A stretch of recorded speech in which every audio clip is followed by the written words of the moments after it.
As people roll in, we're going to go ahead and get started and run a message from one of our sponsors, Glass Tire, and then we'll start our program.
Thank you to Glass Tire for their support, and thank you to all of you for joining us tonight. I'm Terry Thornton, Curator of Education at the Modern Art Museum of Fort Worth.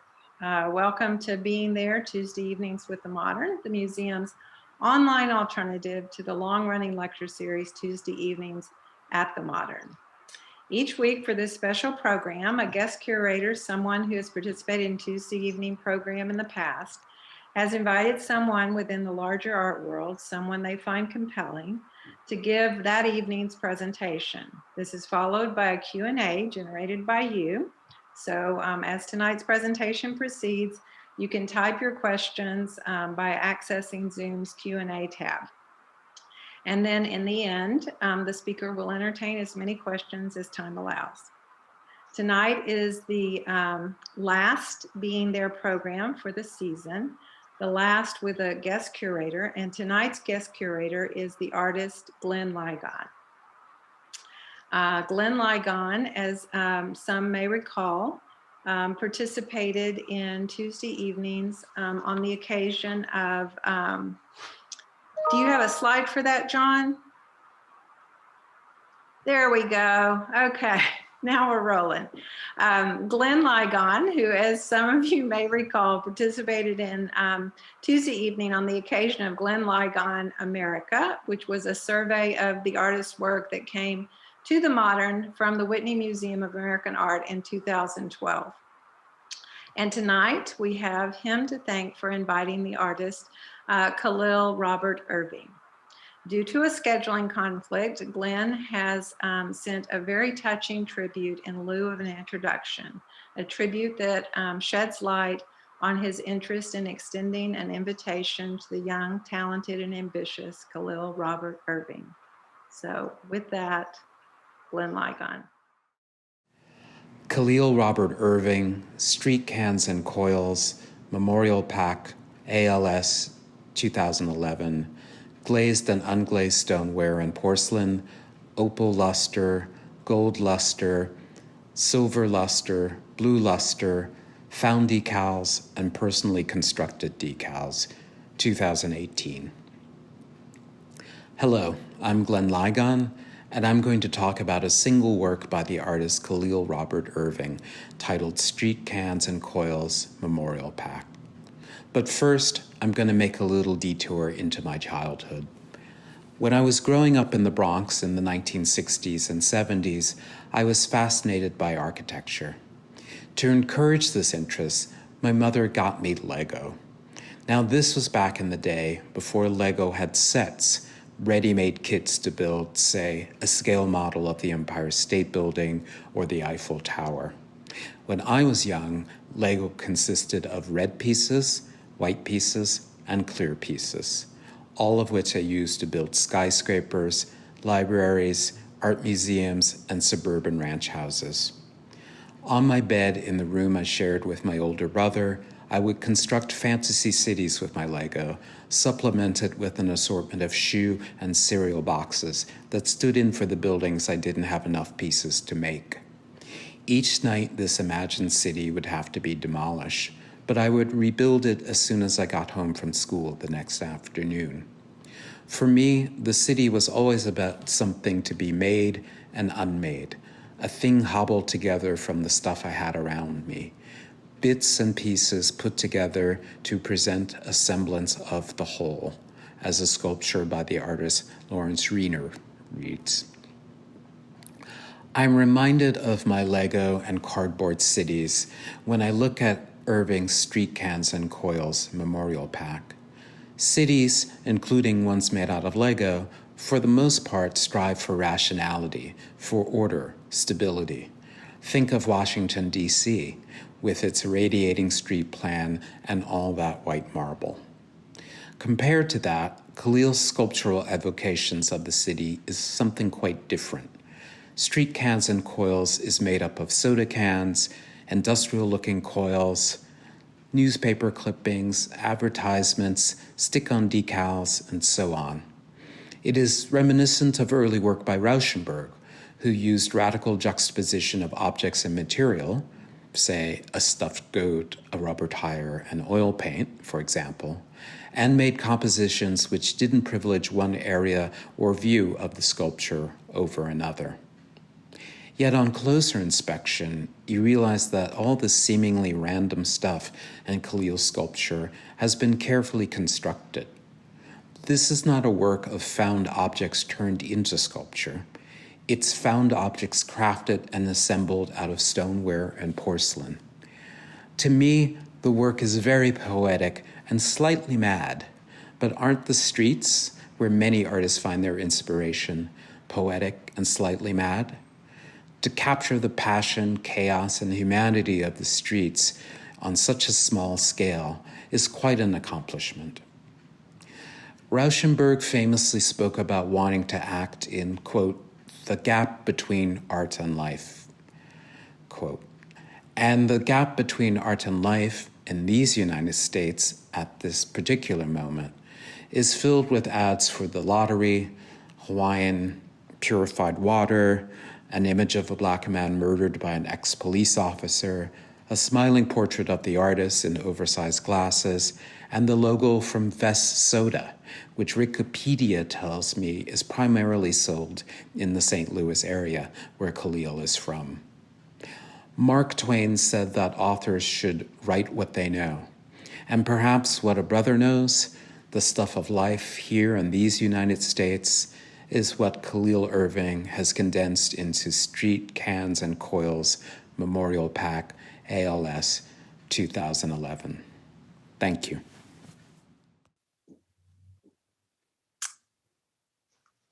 All right. And now to you, Kahlil Robert Irving. I think we could just wrap it up there. That was pretty sweet.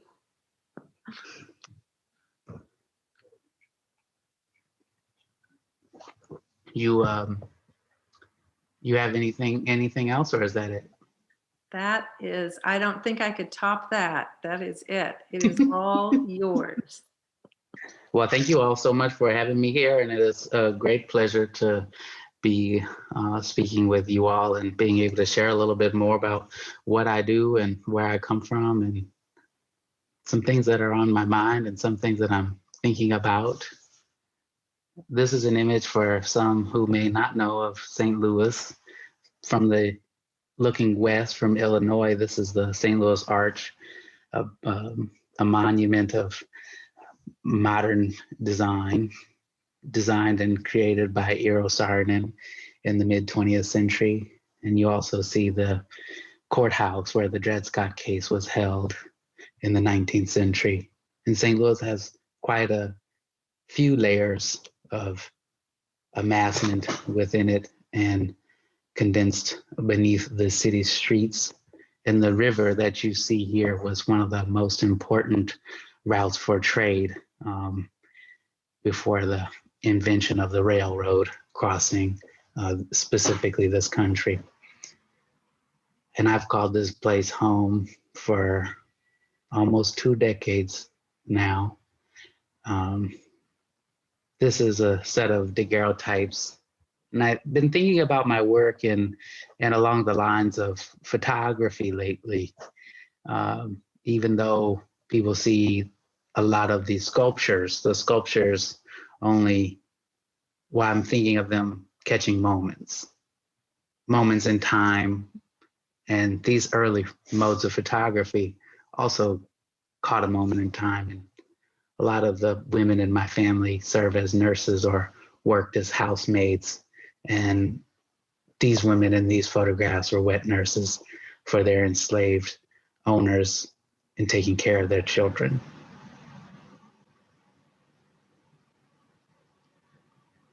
Moving back to St. Louis more permanently, I've been really thinking about this man. And for many who don't know who he is, this is Dred Scott, who sued his owners for his freedom, and then his case went to the Supreme Court, and it was ultimately denied. But that court case was tried here in St. Louis over and over and over. And I think about Black people constantly working to buy their freedom, and it's constantly being revoked no matter how many times people desire and present themselves in a certain fashion, either owning property or working certain jobs or having certain access to financial capital. There's still a discrepancy between how people are recognized and perceived. And so I think a lot about history in my work and figuring out ways to encapsulate that in comparison to other things. And Dred Scott's a role model for his perseverance and his willingness to continue to pursue this battle for freedom, even though the people around him saw him as property.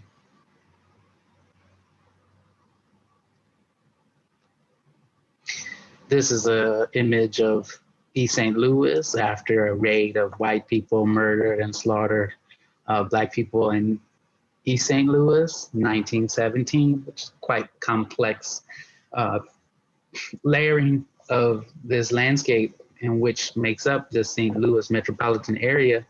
And thinking about 100 years ago, people were able to ravage and pillage communities is quite horrifying, and we're on the brink of people saying that they will do some of this again today, coming up to the election. But what really troubles me about East St. Louis and how people perceive that landscape in that city is that, you know, the damage was done by white people, but the Black people who live in that community are demonized, and it's understood as violent. But people aren't also acknowledging the history that made it be that way. And allowed those and forced those people to have to face adversity despite still having inaccessible means to live and survive on their own, that there was terror, or there is terror, always around the corner.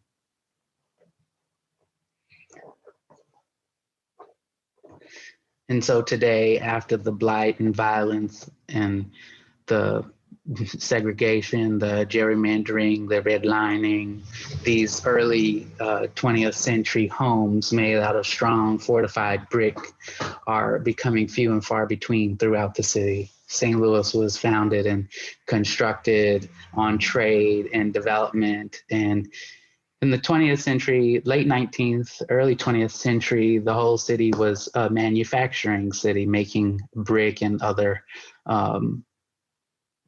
products. And near the Mississippi River, a lot of steel production for ships and barges were being created. And some of the steel that was being used for those barges were also being used to construct the frames of some of these homes. So the stars that you see in the middle of this home, or what used to be someone's home, is a metal brace that goes through the building holding the brick together. Making ceramics, growing up, I never made this connection between the brick and my life and race and class. But now, as an older individual and someone who is deeply invested in research, I think about this very much. This is a work by Glenn Ligon from 1996 called Hands, and it's a silkscreen image on unstretched canvas that is a part of his Million Man March series. He's thinking about presence, but you don't see any faces. He's thinking about collectivity and amassment of experiences and emotions, but still you see no one's face. So the hand and the outstretched hand for hope, desire, connection is reaching towards something. And this same ambiguous and abstract representation of experience is something that I'm working to deal with in my sculptures, but in a very different way, without the human figure or reference to the human figure.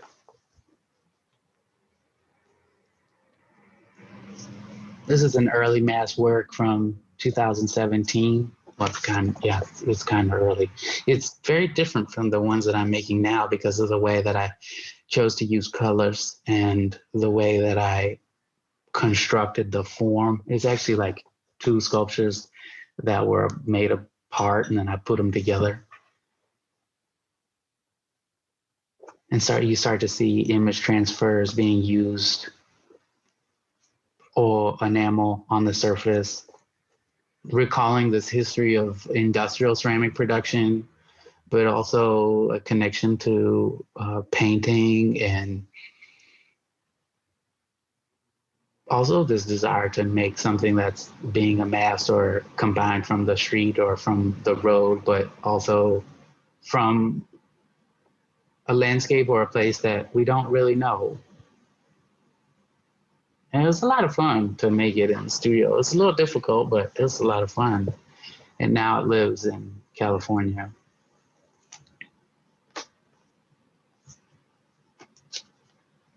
And I don't know if any of you know who these two men are. This is Roy Bryant and J.W. Milam, and they were the men who murdered Emmett Till about 70 years ago. I mean, you might wonder, why am I bringing up these two men? And I kind of explain that a little bit more as we continue to move on. I screenshot a lot of things and I incorporate them into my work. And this is my phone, my daily New York Times overview for the day. And this like really troubles me, like it troubles a lot of us. But this young man is finally going to be tried for murder after shooting people in the counter protests and protests. And that happened a few weeks and months ago.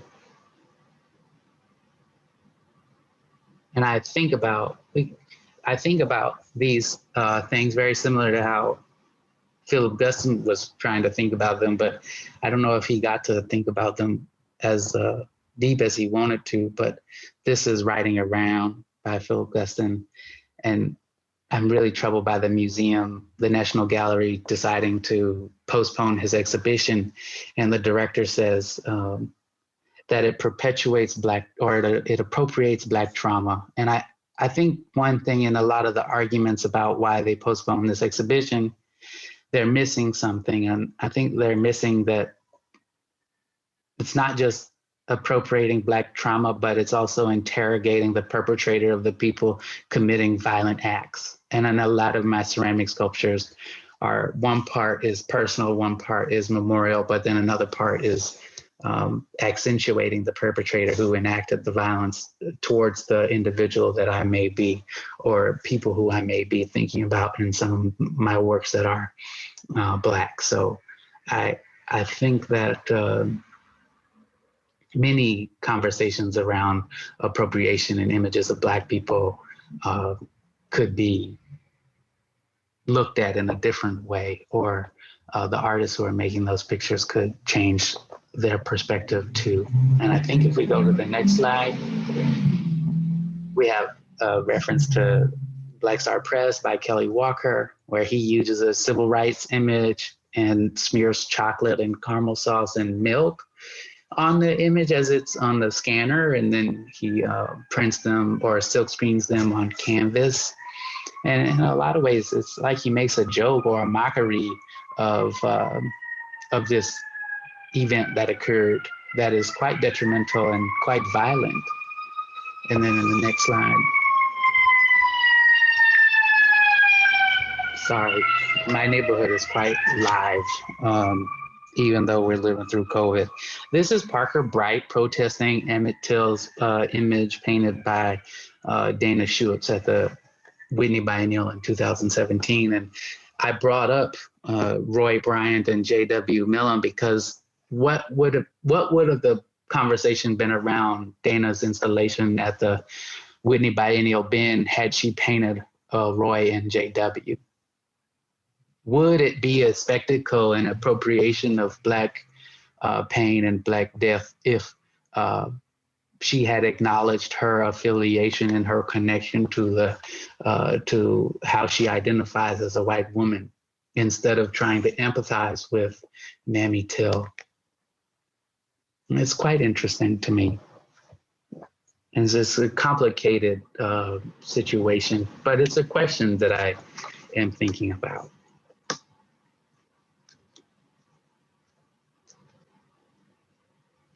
And this is a recent installation called Groundwater for Screen Falls. And it was a commission at the Contemporary Arts Center Cincinnati that closed earlier this summer. And it's a 28 by 50 some feet digital collage that wraps the museum project wall. And it was the first time that I had ever made something like this. And I wanted to try to make something new that wasn't just ceramic, so that it could kind of take the reference to how I create form and use images and text on form, and then use the architecture of the museum similarly to how I use the architecture of the sculptures that I create. This is a detail. You see a CGI or like a video game rendering of Serena Williams smacking a tennis ball, and it says white people and her racket is the truth. And so there's an acknowledgement of violent histories and current events, but there's also an investment of art history, social events, texture, art history, all embedded within the work. So it's also allowing space for multiple entry points into what's being presented and what's being seen. So it's not just I'm beating people over the head with like police brutality, but there is space for people who understand that, but can also see it in a relationship to other information. Even though I am a little bit, or sometimes some of my friends may say, oh, but you still beating the horse. And I'm like, well, I won't keep beating that horse. This is a troubling image, and I'm interested in it formally as a kind of compartmentalization of information, but I'm also interested in it because of the content that's being rendered still in this slide. This is the dash cam and the vehicle cam for Jason Stokely, a cop who was acquitted in 2011 after chasing and murdering a man named Anthony Lamar Smith. And in this video, it shows that the police officer said that we're going to kill this expletive. And he chased this man down under idea that he had an AK-47, and he incited a car chase with this individual. And then when he rammed into the back of Anthony's car, he opened fire and shot him 4 times. And these things aren't seen often. And so the way it's constructed, I'm now interested in seeing how can this construction of these images in these boxes be used to tell other narratives, and not just the narrative that is playing out in this still, but also other stills. And this is work berating Jason Stokely and his acquittal in 2017, and also memorializing Anthony Lamar Smith in relationship to a hexagonal jar that's kind of imploding or like breaking apart from the weight of the objects above, and a Sprite soda bottle. And so it's, what is it? Rose Memorial 2018 edition, RIP ALS STL. It was made in 2018 from my solo exhibition at Wesleyan University at their Center for the Arts.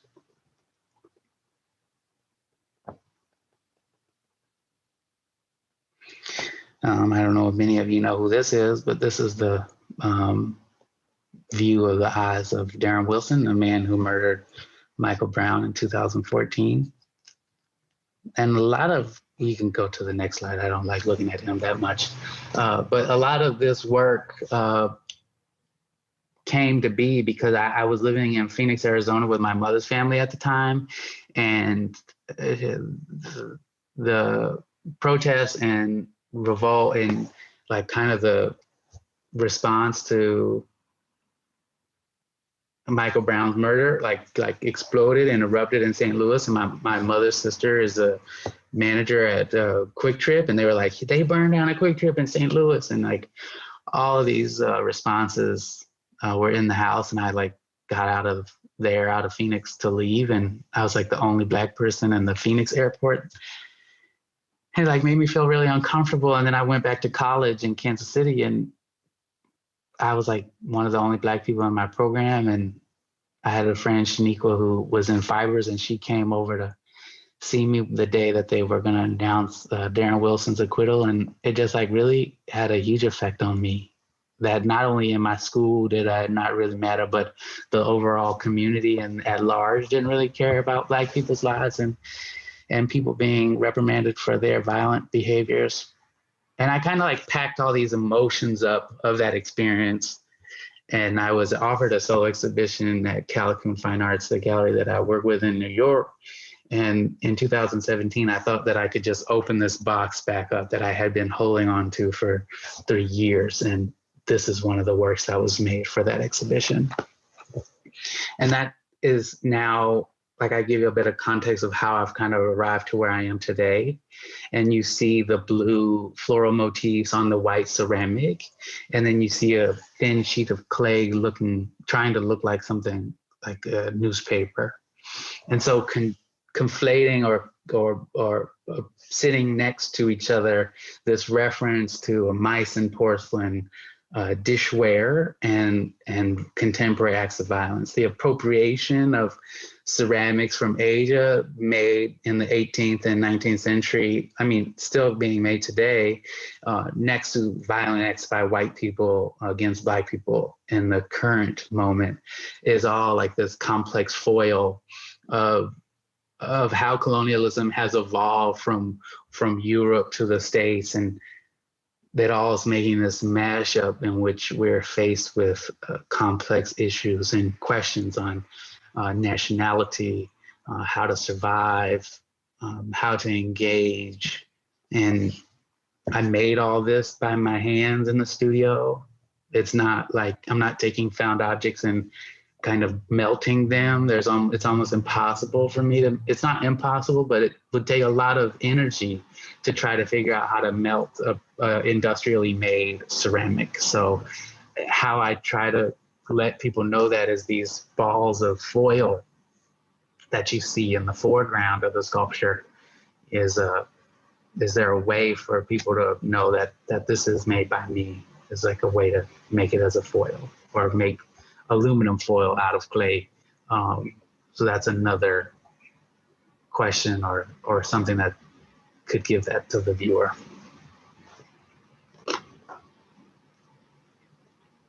This is a collage, like a small collage that I made of a police manhandling a young Black man. His name is Rodney, actually, and they arrested him. And this is the sit-in at the Galleria Mall. and they shut them all down several times and like greatly affected corporate business. And I think about this image a lot, and I have this like blue monochromatic scale on the left, the degrees of blue to black.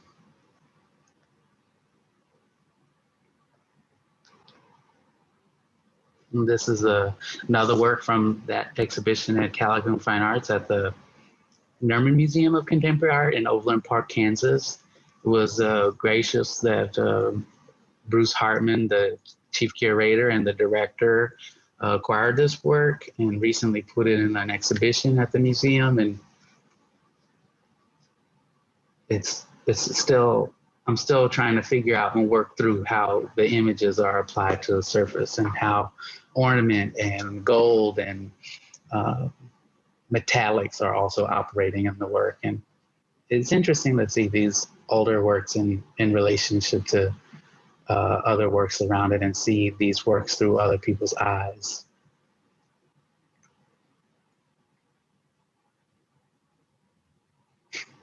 This is a screenshot from the 6th season or 7th season of Homeland. I think it's the 6th season of Homeland. And one of the main character's friends infiltrates this like tech hub, and he goes inside and is trying to like figure out what they're doing there. And all these people you see are working on bots or like making spam on Facebook and Instagram. And I didn't really realize that my digital wall collages look so much like the like live update feeds of the social media that they're like trying to infiltrate. And so that's why this is included. And then I just opened a solo exhibition, a part of the Great Rivers Biennial here at the Contemporary Art Museum, St. Louis, organized by Misa Jeffries, the assistant curator. And I'm exhibiting with one of my previous professors, Tim Portlock, and a colleague of mine, Rachel Yoon. And all three of us were awarded a monetary award and have a solo exhibition at the museum for 6 months. And this is the entryway to my installation called At Dusk.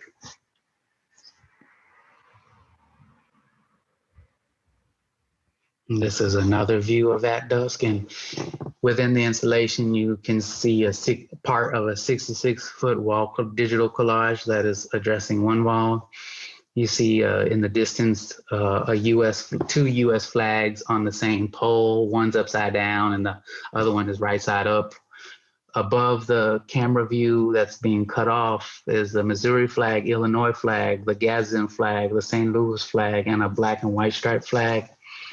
You see a 3 by 5 foot light box called, well, I'm not even gonna even try to say what the title is, I don't even remember. And then you see a sculpture from 2019 on the pedestal.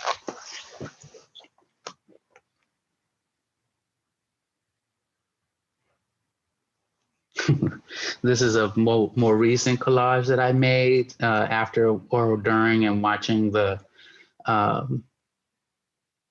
vice presidential debate and how meta this digital work can get by interacting and watching and then having multiple tabs open at the same time and videos playing at the same time and then recording that and then folding that back into the work. And it recalls this kind of ever repeating feedback loop that no matter how much truth or how much information may be put into the system or into the digital world, we still have to figure out and have to have some capability of how to decipher it. And so I'm kind of just playing on the complexity of the possibilities of what the material is able to afford me.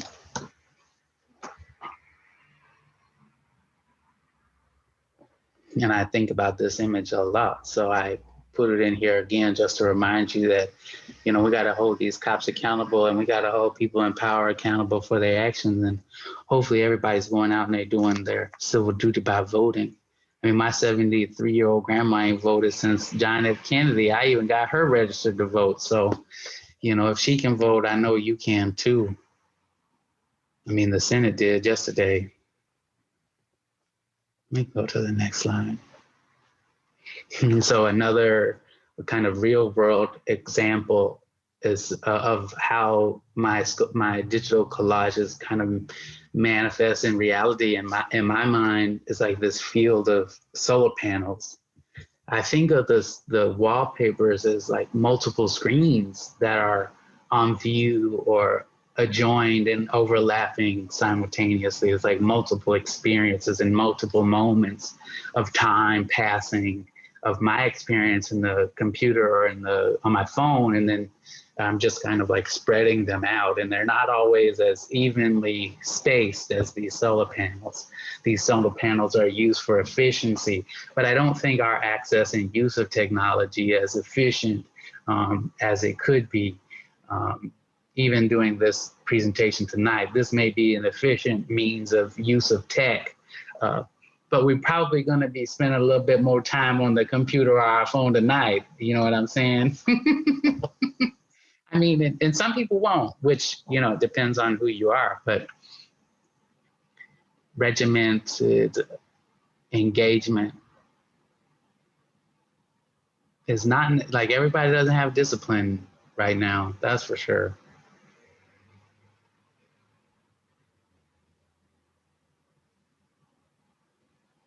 You can go. This is downtown Norfolk, Nebraska, 1998 or 97, depending on where I'm exhibiting this work. The title changes because it's another early sculpture where I'm using the ceramic and then the digital image transfers to recall some reference to my life history. And I lived in Norfolk, Nebraska for several years with my mom. And my mom smoked Newport. So this is kind of as if I was making an object that was amassed from that point of my life.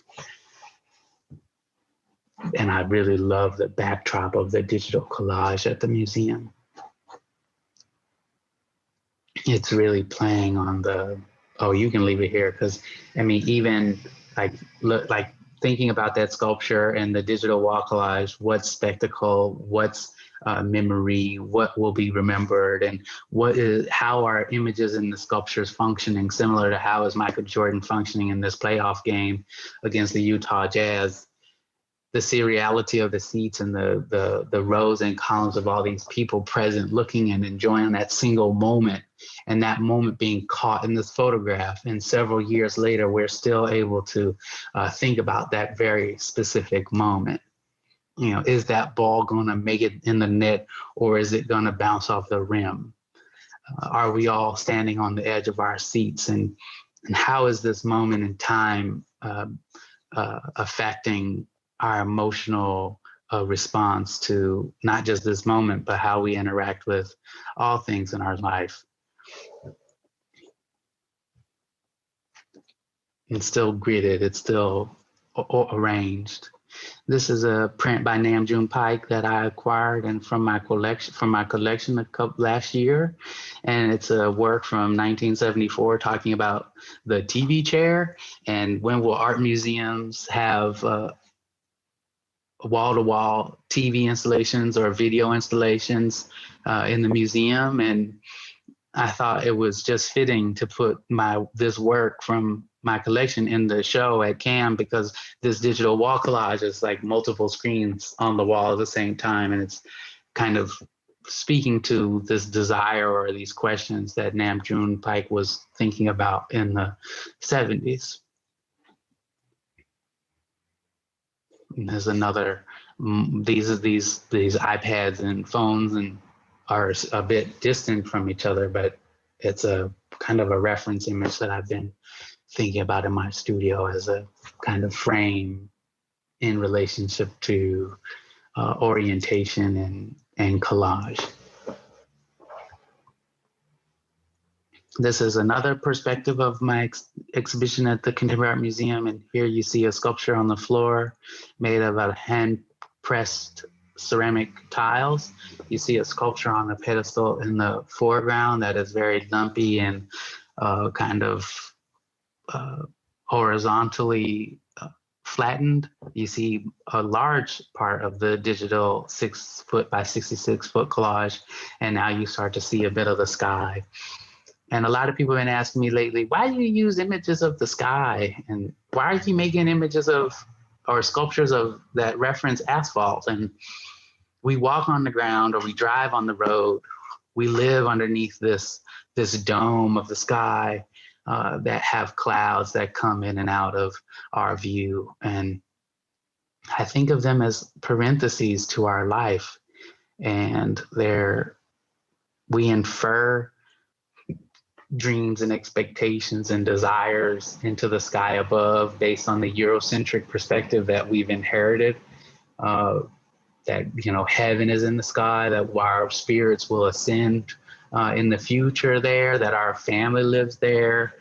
But I'm pretty convinced that, like, for myself, I don't know about everybody else, but for me, I don't know if my body goes into the ground, I'm gonna kind of be a part of the ground. And there are myths and layers of culture and possibility that I feel like are untapped, especially in the late capitalist society that we live in today, disallowing native and indigenous cultures to come more to the forefront and be more part of our focus and participation in this life. The ground is is a resource, and it is a space for belief and continuity and growth and investment. And so I'm buying or working to buy a big warehouse not too far away from the museum, actually, that comes with 2.5 acres of land, and I want to grow on that land, and I want to make sculptures that recall the houses and the people and the families that used to live on that land, so they won't be forgotten. And so I think a lot of these works that you see and this information is so that these issues and these questions that I'm sharing aren't going to be forgotten. Go to the next slide. This is like one of the last couple of slides we have. So this is Screen by Glenn Ligon from 1996 as well. And you see Louis Farrakhan faintly on the big billboard image. And I've made a couple billboard images, and I really am glad to be able to include these works by Glenn's in this presentation, because Glenn was working with the capabilities of what printing could allow him to do up to the point of making these works. And now I'm working with what printing capabilities allow for me in the 21st century. And I'm another generation away from Glenn, but I would say that I would like to be known and seen a part of the generations that are influenced by the work and labor that he and other people have been investing in memorializing and remembering Black life and Black experience here in America in art.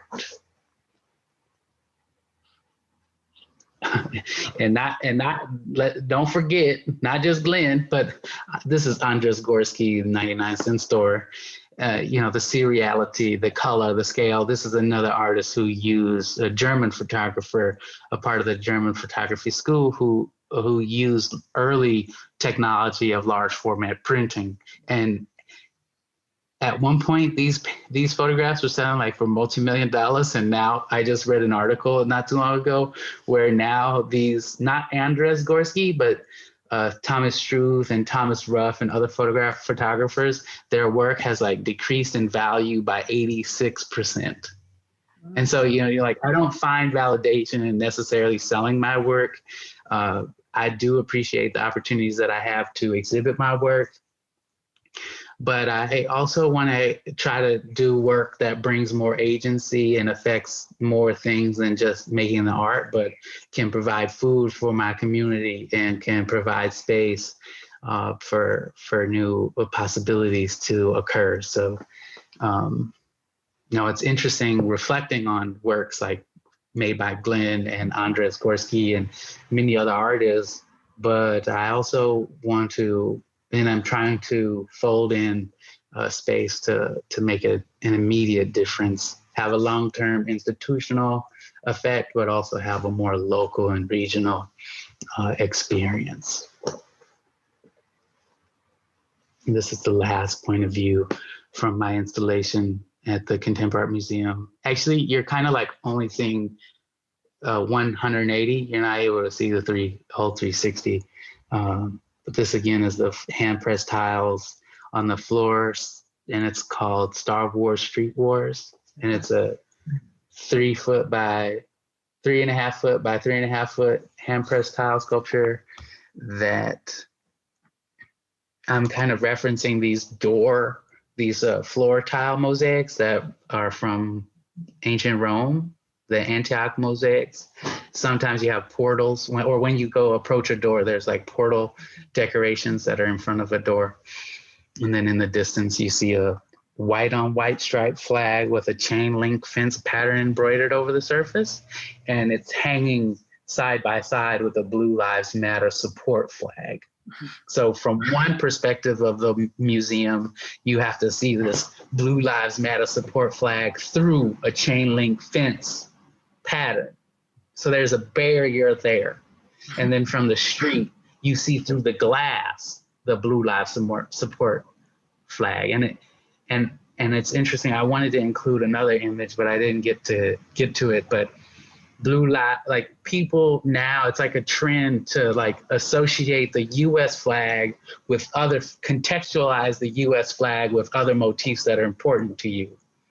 And so, if you are LGBTQ, you want to like put your multicolored flag with the U.S. flag, with the Black Lives Matter flag, and you want to talk about how liberal you are, you might put another flag, you might do the rainbow flag with the brown and black and all the more colors, or if you are like super white supremacist, you might have a Gadsden flag with your Southern Battle flag, you might have your USA flag, you have a MAGA flag, and so I didn't know that people were doing that when I was putting this gesture together in the museum. So it's interesting to see that gesture now out in society. And I'm like, got to go back and figure out what I'm actually doing here. And with this show, these works are finished to a point, but I also see them in progress.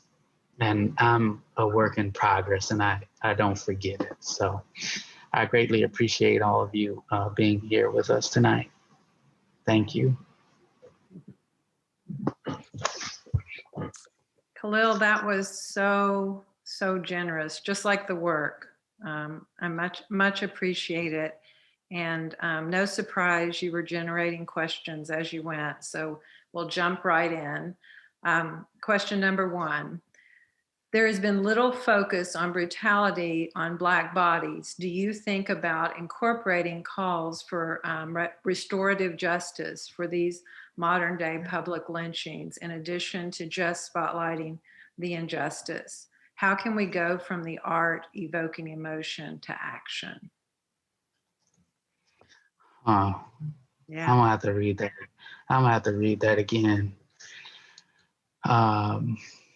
Can I get that back? Once I read it, let's see here. Here we go. No. Go to answer, Terry. Okay, there we go. All right. There has been little focus on brutality on Black bodies. Do you think about incorporating calls for restorative justice for these modern day public lynchings, in addition to just spotlighting the injustice? How can we go from art evoking emotion to action? I mean, to be honest, you got to act as an individual. So, I don't know if that is the power of what art can do. I think many artists are asking people to take action and do things. And I don't think art just works on the emotional level. So, that's quite a big task to ask of art. But and that's also, I think there is quite a bit of focus on the violence and brutality against Black people. I mean, people just choose not to listen. People are willfully blind and willfully ignorant and willfully deaf. So, I mean, look at the Senate vote yesterday. willfully deaf. I mean, the woman never even tried a court case at the Supreme Court level. So how now can she be a justice? Like, what experience does it take? I don't know, and I really don't know the answer to this question, but I'm doing the best that I can to address things and position content in relationship to issues. So when the work goes to the museum curators can never not acknowledge all the content because it's present within the work. I'm specifically talking about the perpetrator of the violent act next to European ceramic objects where the ceramic object references the same or similar historical violences that are occurring today. So, I mean, I don't know. There's a civil, there's a social, there's a historical. There are so many layers to what action can be that I don't know. I would need a little bit more. I would need a little bit more direct information in your question. It's a big question. It sounds like a question that comes out of the frustration that we're all feeling for wanting answers, wanting things done, maybe tired of the talk. However, I hear you saying that by putting the work in the context that you put it in, you're holding others accountable for dealing with the issues that you're addressing. Hell yeah. I mean, even in that collage at the Contemporary Museum, St. Louis, I called out the very museum that the show is in for exhibitions that have been in that space before that have never been acknowledged. Mm-hmm. Like a French-German artist making quilts that appropriate Underground Railroad quilts, and then she's making those quilts and selling them for a high price tag. But like, why didn't the curator ask a Black person to do the show? And so in part of the collage, it says, what does Ulla von Brandenburg know about freedom? On top of the image of her work. Yeah. No, I think it's not just police brutality getting called out, it's curators getting called out too. Okay, so here we go. The questions are pouring in, so let's see. I have been thinking about this for a long time, from looking at work while you were in grad school to now, so somebody who's following you. I have always been curious on how you have encompassed the images into your ceramics, because it doesn't seem like they are photo transfers on wet clay or decals. Can you talk a little bit about the process of how images within the ceramics were created? Well, they are decals, but it's a specific ceramic process of decal. So the images are printed by a specific kind of printer using enamel, and then the plastic that it's printed on, I cut it out, and I put it in water, and then I slide it on the ceramic, and I fire it at a very low temperature so it melts into the top surface of the glaze.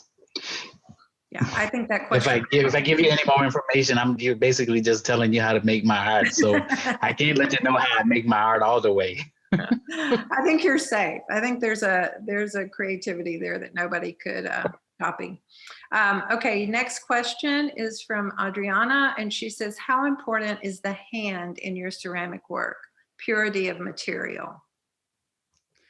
I don't know what that means, because it's all made by hand. It's all made by hand. I mean, I slip cast the molds myself. I put them in the cardboard boxes by myself.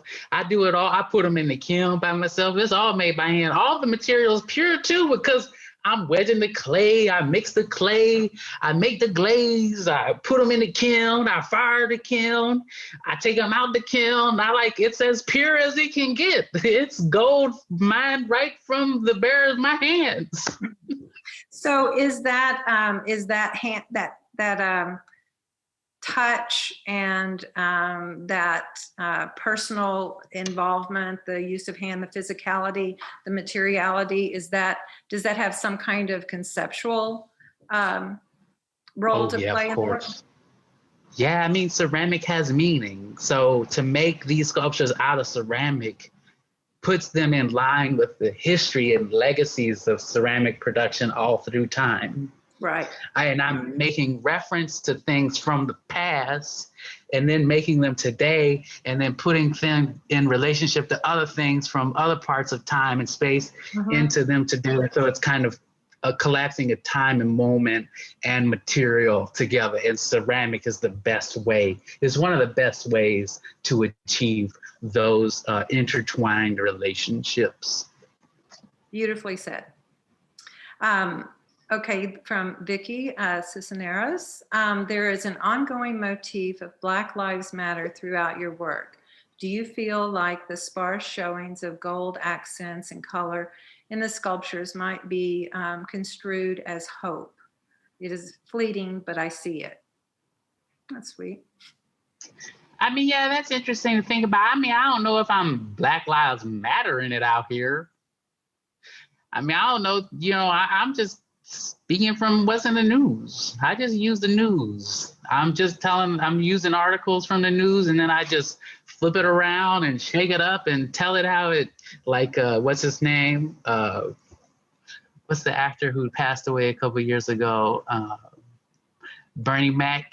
He used to say, I'm gonna tell it like a TI is. And that's just about what I do when I put a sculpture together.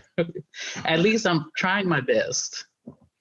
Yeah, but you live in the world that you're using as your resource. So there's some personal implications. Okay, Adriana, again, do you see your work as architectural? How does this relate to institutions? Oh, I'm sorry, somebody else using Adriana's computer. This is from Maddie. Do you see your work as architectural? How does this relate to institutions? That's interesting.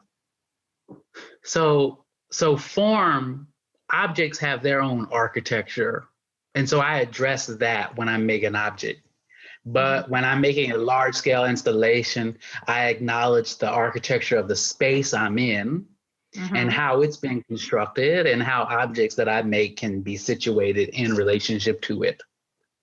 Yeah. So when I make a large digital wall collage, I am interested in how one will move through space and how then I can define the forms within that room that will create a certain experience. Yeah, and you mentioned the relationship with your ceramics, moving from your ceramics to the architectural space and how you saw that those images wrapping the form relating to what they'd been doing in the ceramics. So yeah, it's getting gonna get a lot more complex, I think. I think it's gonna get to be a bit more complex. And how does architecture relate to institutions? I mean, I've only had so many institutional shows, so I don't really know. And I've only done this twice with these digital collages. So I think just ask me in a few years if I keep getting to projects and my practice continues, and maybe I'll be able to have an answer for you. And if you live in Dallas, my friend Lyndon and I, we got to go to Dallas a couple years ago, and it was such a wonderful time. We got to go to the Modern and see the, what is his name? I just thought about him earlier. Who's the guy who had the major survey not too long ago, who had the big video on the second floor? Aiken. We got to see the Doug Aiken survey. It was such a pleasure. Yeah, it was a good show, and it's a good space to see it in. Okay, yeah. So this from Kier. This is, I love that you brought up the alternative scenario for Dana Schutz. It's an interesting perspective to consider for her to acknowledge her association, but also the idea of calling out the guilty by physically identifying and or naming them. Can you expand on the idea of artists being accusers? That's interesting. Holding others. Hey, those men aren't being accused. They actually committed the murder. Yeah. What? I mean, and they said they did it. So ain't nobody getting accused. They accuse themselves, and they have the white privilege to disallow, like that will be able to allow them to not have to go to jail. Yeah, I think her point is that artists maybe have some power there. The notion of using art as a way to call out the perpetrators, as you were saying earlier. Holding others accountable is what Kier says. Are there other artists that have reprimanded in the way you admire? Like, have you seen other artists calling something out like that? I'm trying to think. Not really, because I don't really see anything, because it's not up to artists. You know, the action, like I can talk till I'm blue in the face. Stop doing this, boycott Contemporary Art Museum St. Louis, you know, keep making, you know, keep beating your pans, you know, but unless the museum director chooses to make a difference, does it change? You know, unless the board is no longer all white and rich, will it change? You know, it's so much responsibility on the artist. I don't really, I think there's a discrepancy in responsibility. Yeah. I think the people who give funds, you know, like museum, you know, I recently had a conversation with the museum about donating funds to the museum, and I was like, well, we can't. And then the curator was like, well, I can't make a promise that these things, the way you want them to be, will happen. I said, well, put me on the board. And he was like, well, that's not really how that happens, and you got to pay, blah, blah. I was like, well, see, then you're not really interested in really doing what's needed to change the situation. And that's not anything I can really handle. So, yeah, so you have an influence that extends beyond your work. Okay, Davian, Davian's question is, many of your pieces seem very personal. With that being said, how often do you collaborate with other artists when creating? Do you do you prefer to work on your pieces alone? Well, I think of them as personal, but I also don't necessarily see them. They're not all referential to me. Mm-hmm. There are personal narratives. There are larger overarching narratives, and there are some things that Black people will get that's in my work that white people won't. There are things that white people should get in my work, but everybody has to deal with, because everybody has to deal with the reality in which we live in. And white people, for some reason, have this space to be able to ignore certain things. So I see, like, I'm creating access points across the field of reference. And what was the second part? They said, you seeing it? then they said, oh, do you prefer to work on collaboration? Well, I like so I'm getting a lot of heat, you know, I get a lot of heat. And so I like to put the opportunities together with my friends and with people I care about. So one project that I really think about a lot and where I learned a lot was this exhibition that I referenced earlier in Dallas with my friend Lyndon. Mm-hmm. And he and I learned quite a bit from him all the time, because he's just such a generous soul and person. But that exhibition, I learned from him just going to Dallas and having a good time and having tacos in the middle of the night. But then I also learned from him by putting the show together. And we constructed this exhibition called One Step Ahead, after a song by Aretha Franklin. And it was commemorating and thinking through the effects of the murders of the assassinations, thinking through and memorializing the murders and assassinations of Malcolm X and Martin Luther King. And we kind of made a sample song or a sample album of different works of things that we wanted to make, but we really put them together with each other in mind and with each other's feedback. I like working with other people, but it's hard to work with other people because you don't always be on the same wavelength with them. No, and so when I find somebody, yeah, like, I mean, even when you're hiring people to work for you at the museum, you know, it's like, well, I like this person, but, you know, we just don't vibe, you know? And so it's kind of, that's the way it is. But I love working by myself. I love working on my own stuff in the studio, but I also I like to be in the studio around people sometimes. Mm-hmm. So I think when I get my big studio, I might be inviting some people to join me every once in a while. So like, if friends are coming in and out of town and they need a place of work, it'd just be nice to hear somebody sometimes.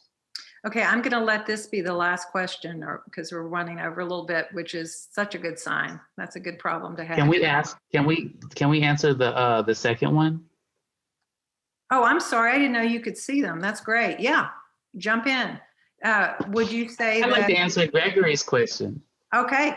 Gregory says, would you say that yeah. If you can see it, go for it. would you say that you are doing more research, collecting news, history, and investigating themes for your creative process now? Your narrative is quite enlightening. To be honest with you, I'm doing a lot of shit all the time. I'm on my phone, I'm on my computer, I'm doing renovations in my house, I'm buying property, I'm renovating my apartment, I'm talking to my friend in Tulsa, Oklahoma, I'm collecting my pottery. I'm looking for hobby molds on the phone. I'm looking on eBay for old heart pine so I can redo my floors.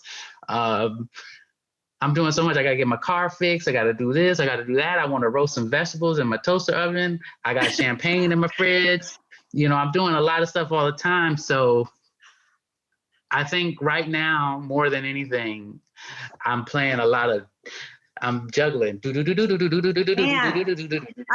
known you a minute. I've known you a minute, Kahlil, and I can tell everybody that is certainly my experience. You exhaust me in a good way. I'm glad you're out there doing it all. Thank you so much for tonight. This was just amazing. You are inspiring, and I can't wait to see what comes next. You're definitely on my radar.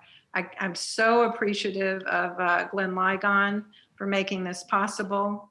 I can't wait to see him. Brilliant choice. Yes, I owe him a drink. And yeah, and I think it's also maybe important to acknowledge that the piece that he used in his tribute or introduction, whatever that was to you, is a piece that he, in his collection of yours, correct? Yeah, it's a work of mine in his collection. And, you know, something that a lot of people don't know about Glenn is Glenn supports young artists often.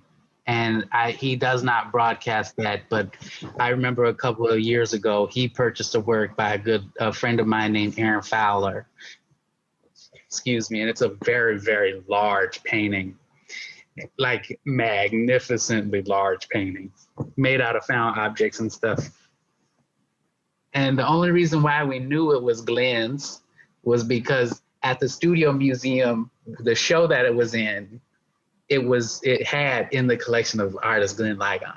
So, you know, and then, and so when he went to the Matthew Marks Gallery in Los Angeles a couple years ago, and he saw last summer, and he saw and bought my work, I think about the levels of investment that Glenn has shared with people who are around him. And I really appreciate it. Having met him with a group of friends in St. Louis when he organized his exhibition at the Pulitzer Arts Foundation, Blue Black, in 2017. So that's is an honor. And it's so great to work with you all from the museum. And I really can't wait to come to Dallas and have some of that Dallas barbecue. No, this is the beginning of a long and loving relationship. Yeah, we're gonna. No, that's right. Look, I got big arms. I know it. Yep. All right, sweet people. We're gonna call it quits tonight with Kahlil. Thank you for being here, being there for the season. And before we say goodnight, please note that while being there Tuesday evenings with the Modern has come to an end for now, we are back on Tuesday, November 10th. Mark your calendars. We're back with the artist Marina Adams in conjunction with Focus Marina Adams. And in the meantime, go vote. Your vote is your voice, and every voice matters. So get out there and vote. All right. Good night, all. Yes. Thank you. Thank you, Kahlil. Thank you.